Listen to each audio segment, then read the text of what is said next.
role and the role of my team is to put together and provide us the training provider for the exercise. All of the exercise, and that is the background, the intelligence, the scenario, the supervision and the safe execution of the exercise during the 3 weeks. Really great to have international participants along. And then the other main focus of this particular exercise, so you'll be aware we run this twice a year in the kind of April time frame and then September.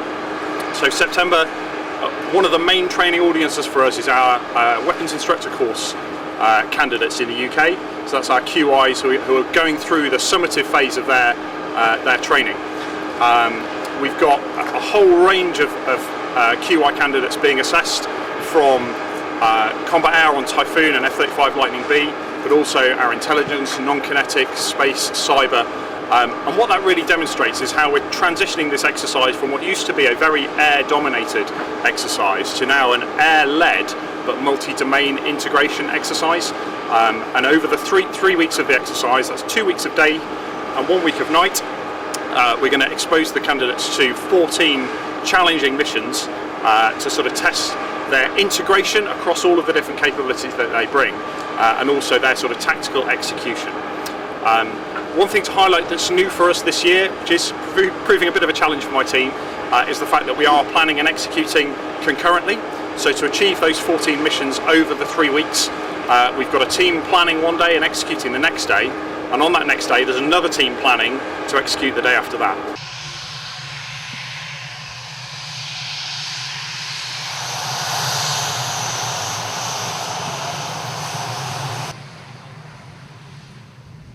Yeah, we are participating to the Cobra Warrior 23. It's the second time for our aircraft participating. Also, last year in September we have the glad to participate to this really nice exercise.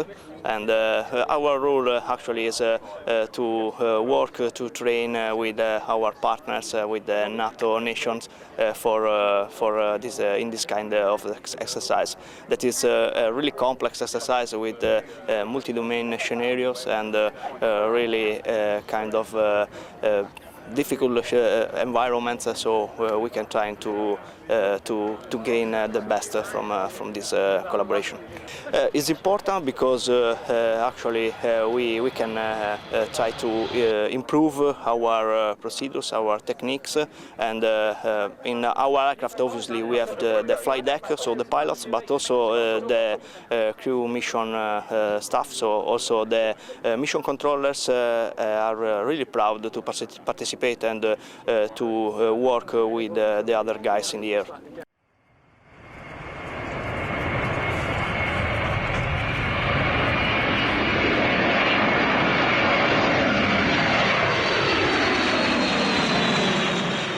Behind you, it's the AWACS. It's an airborne warning and control system. It's really designed to control assets, fighter aircraft really in the sky in any kind of airspace. We're also designed to do sensor missions, so it's NATO eye in the sky. So I've been flying on different variants of the AWACS for the last 10 years. This is my 4th variant that I've flown on. It is an older aircraft. It's designed after the Boeing 707, but honestly, for its age, it works very, very well. It's always modernized. We always have new components coming in. We keep it in tip-top shape. We are stationed in Geilenkirchen, Germany, right by the Dutch border. Whenever we get airborne, we can operate for about 8 hours at a time. That can take us a very far distance in Europe. And then if we need to, we have the capability of getting aerial refueled from any tanker, which can then drastically extend our capabilities to fly from one edge of Europe to the other if necessary. The E3 is an older airplane. It flies similar to maybe like a classic car. You're moving actual cables. There's a lot less hydraulically powered flight systems, flight controls. So it's a fun airplane to fly. It takes a lot of good hand skills. The E3 requires a lot of classic pilot knowledge and ability to fly. The E3s can fly all over the world. With aerial refueling, we're not limited by how much gas is in the tanks. We can we can refuel, get more gas. We do a lot of air surveillance missions to help observe enemy movements, enemy aircraft activity, and also support our own aircraft. I enjoy flying the E3. I enjoy the crew. We work well as a team, especially with NATO. We fly with about 16, 17 different nationalities. It's quite amazing that we all can come together, operate an aircraft safely, and protect our nations.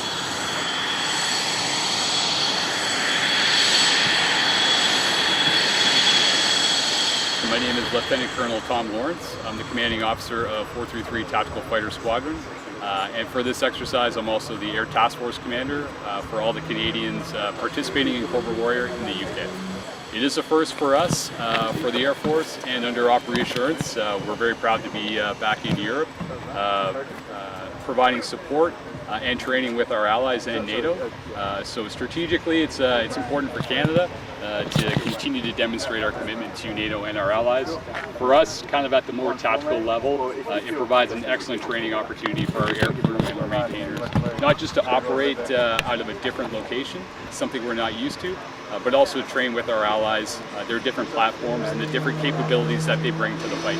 There's a lot of tactical lessons learned that everybody's learning, but I'm proud of the team here. We did a lot of workup training to prepare for Cobra Warrior, and so far our guys and girls are performing extremely well. I'm really proud of them. There's always lessons to be learned, but so far the exercise is shaping up pretty well for us. So we've brought 7 CF-18s, A models, so all single-seaters. We also have a CC-150 Polaris tanker operating out of Lossiemouth. It's important to bring not just fighters, but support assets to an exercise like this to support the team overall. So it's not just fighters, we need air-to-air refuelers, we need airborne early warning, and obviously we need the support of all the personnel on the ground to make this happen. So it's important for us to demonstrate it's not just the fighters that we can bring, but also the support to enable operations. And then obviously, yes, having the fighters here makes a big statement, and it has a big impact on the overall conduct of the training here, and that's something that we're proud of. It's a pretty wild ride. It's a great aircraft to fly. From a professional standpoint, it is a challenge, and it presents challenges to the pilots every day. It's the sensor integration that we have on this aircraft allows us to work with other fighter aircraft, other platforms, and integrate seamlessly with all the other platforms that are airborne, and be able to execute our mission. With that, though, that presents a lot of information to the pilot. So on one hand, flying, it's great. It's a great aircraft to fly. On the other hand, it presents a challenge every day to the pilots, being able to integrate a lot of the information, assess, and then make good tactical decisions afterwards, so that we're doing the right actions, and like I mentioned, achieving the commander's objectives.